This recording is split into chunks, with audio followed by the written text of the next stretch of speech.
Hi guys, welcome back to my kitchen. So in today's video I am going to be showing you guys how to make this very delicious, I don't know if you want to call it organic, but organic fufu from scratch using real plantain and real fufu. Okay, so let's get right into the video. Look at how delicious that looks. But anyways, I'm showing you guys the amount of fufu and the plantain that I'm using. The amount of cassava and the plantain that I'm using. I'm only using one big. The cassava was really long, so I didn't feel the need to add two cassava. It was only me that was eating this. But at the end, when everybody saw me after I made it, this was actually my first time making it in my house or at all. So when everybody in my house, they saw it, everybody wanted to try it, and we ended up liking it. So right now I'm just showing you guys how I peel my cassava. If you ever seen a cassava before, or you ever peeled a cassava before, you know it has 3 layers: the brown layer, the pink layer, and then there's a white layer underneath the pink layer. So when you're peeling it, you just want to hit your knife on the cassava, not hard, not too hard that it pierces or it breaks the cassava and it goes and it hit you. But you want to hit the cassava and then just try to slide the knife underneath that layer that's after the pink layer. So yeah, once you're peeling it and you see, like, you'll notice the difference. So yeah, I'm just showing you guys how to peel my cassava, and then I'm going to show you guys how I peel my plantain. I am using the green plantain. I don't know if you can actually try this with like the ripe one or the yellow one. I never tried it. I don't really think I want to try it because I like the green one. It tasted better. Actually, this fufu smell more like cucumbers for some reason. I don't know why, but to me it smelled like cucumbers.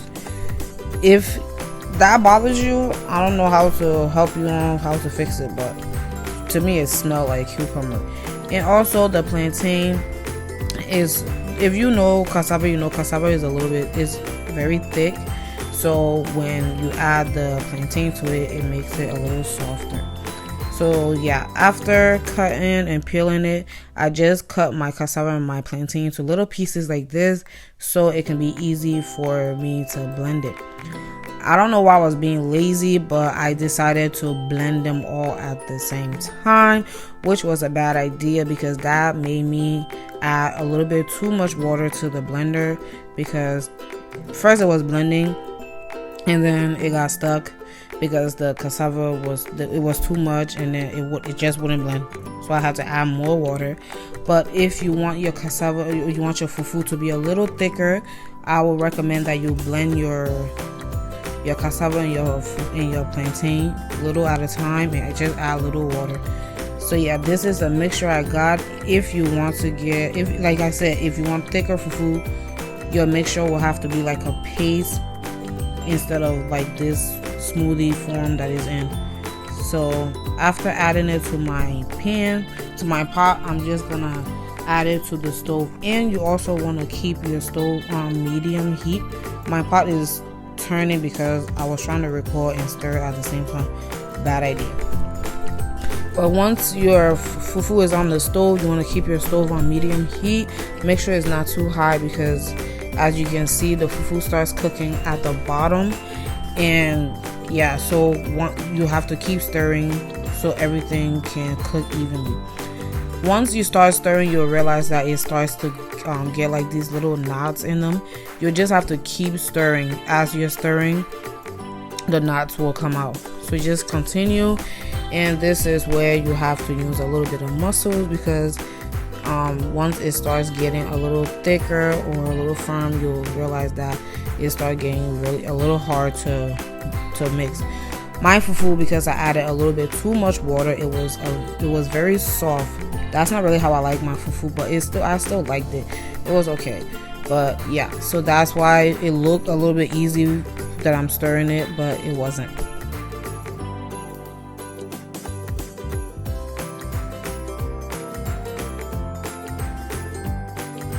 Make sure you don't leave this unattended. Make sure you're staying near it and constantly stirring. Once you stir for a little bit, you'll probably want to cover it up for like 2 to 3 minutes. Just let the heat or the steam cook it a little bit, and then start stirring again. I will not leave this by itself before your fufu start burning at the bottom. So yeah, that's what I'm doing here. I'm just mixing it, making sure everything is evenly cooked and is as yellow as the packaged fufu. Like I said, this was my first time making it, so I didn't really know what it looked like when it was cooked. I was just trying to get it to look like how it usually look when I make it from the box.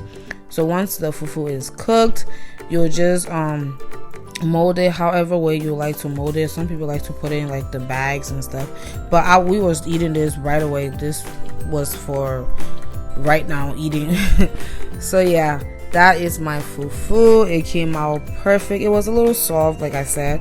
It wasn't exactly how I wanted because I don't really like soft fufu, but if you have kids or you have people who don't like hard fufu, this fufu is perfect for them. This fufu is perfect for anybody who is having problem with like swallowing fufu and they don't really like to, like my friend in the house, she don't really like fufu because it's too hard and she cannot swallow it. But with this one, she basically ate the whole thing because she loved it. And I'm pretty sure my son, if my son tries this, he's gonna love it. He loves fufu, but he don't like to eat it too much because it's usually hard. So this one is very soft. The plantain and the cassava, both of them mixed together made the fufu so much better. So yeah.